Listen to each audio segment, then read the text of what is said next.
Ito na po, ipapakilala natin. Siya po ay isang entrepreneur at napakalupit. At siya po ang lead ng Kasosyo Malupit Group at ang founder ng Kasosyo App. So, na Kasosyo Arvin. Ito po, si Kasosyo Arvin Orubia. Ay, magandang araw po sa lahat sa BBM, sa buong grupo ng Batang Balintawak. Kila Kasosyong Tess, kila Kasosyong Erwin, kila Sir Jerry, kila Sir Marvin. Thank you po sa pag-invite sa akin. And samahan tayo ni Lord sa hapon na to na may may ma-produce tayong valuable sa mas maraming tao, syempre. Yun lang, hindi ko alam kung paano tatakbo yung flow nyo. Basta dito lang po ako sa inyo, nakasuporta from the very beginning sa mga nanonood.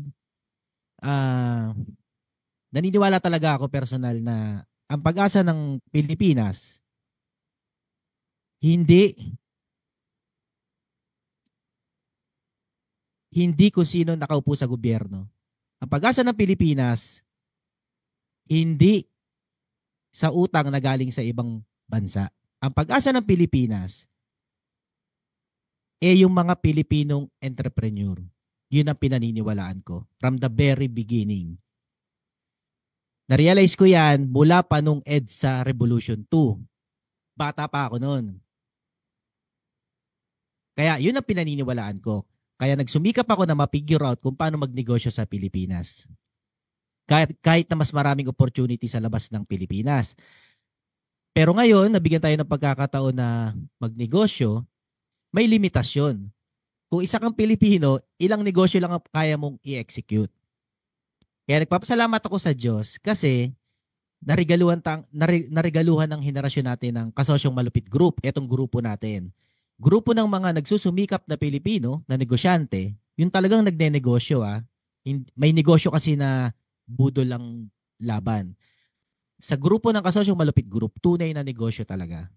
At isang naging blessing na lumabas ang Batang Balintawak na ginamit ang buong prinsipyo ng Kasosyong Malupit Group na magsimula sa kung anong meron ka, papunta sa ma-scale mo nationwide or pati international, syempre papunta tayo doon. Kaya from the very beginning ng Batang Balintawak, full support talaga ako sa execution ng Batang Balintawak. Kasi yung execution model ng Batang Balintawak, ang isa sa pinaniniwalaan kong the best na strategy kung paano lumago ang isang Filipino enterprise. Ang halimbawa niyan talaga ay yung istorya ng BBM. May Pilipinong malupit katulad ni Kasosyong Erwin na nasa Pilipinas na may negosyong tunay at may katuwang na Pilipino rin na nasa abroad na kung saan sumusuporta, gumagabay organizationally dun sa Pilipinong negosyante. Kasi sa Pilipinas, wala ganong structure ang utak ng negosyante. Isa rin akong biktima niyan. Pero kapag lumabas ka naman ng bansa at napunta ka sa bansang maayos na, structured lahat doon, organized. Kaya yung experience na yun, pag sinama sa negosyo ng isang Pilipino, ayan ang kalalabasan. Tulad ng Batang Balintawak. Nagsimula sa napakasimpleng negosyo, pagbebenta ng gulay.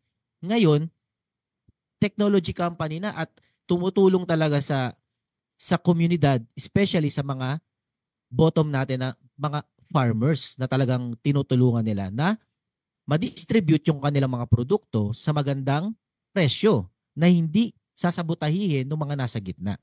Kaya lahat ng matutulong ko sa Batang Balintawak, full support ako dyan dahil pinagdadasal ko na magtagumpay ang Batang Balintawak. Kasi pag napatunayan ng Batang Balintawak na negosyo sa grupo nyo, yan ang pwedeng maging ehemplo ng madami. OFW na sa ibang bansa, sumuporta sa tunay na negosyanteng Pilipino, matagal man pero magtatagumpay din yan sigurado.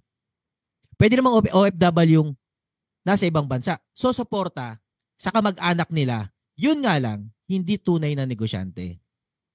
Magkaiba kasi yun. Sumuporta ka sa kamag-anak mo lang for the sake na mabigyan sila ng trabaho. Pero pag wala kasi sa kanila yung entrepreneurial spirit, pag wala sa kanila talaga yung kahit magkanong pondong iabot mo sa kanila, isuporta, walang mangyayari. Kaya kahit hindi magkamag-anak sila kasosyong Tess, sila kasosyong Erwin, tumatakbo yan kasi nasa DNA nyo yung pagiging negosyante talaga. Pagiging entrepreneur. Yun yung common ground. Kaya kahit marami tayo pinagdadaan ng mga struggle, challenges, tuloy lang at ano na ang bilang, magdadalawang taon na ba ang Batang Balintawak at lagi akong saksi at updated sa mga struggle, especially no sa Batang Balintawak. Kaya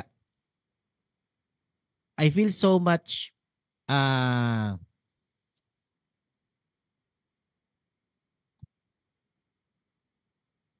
entitled kapag nagtagumpay ang Batang Balintawak.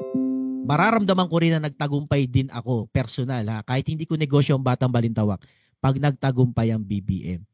Hindi ko man negosyo pero magiging sobrang saya ko pag nakita ko yun na nangyayari sa Batang Balintawak. Kaya tuloy nyo lang po at kung anong matutulong ko sa inyo mula sa simula, lagi naman ako nandito lang po para sa inyo.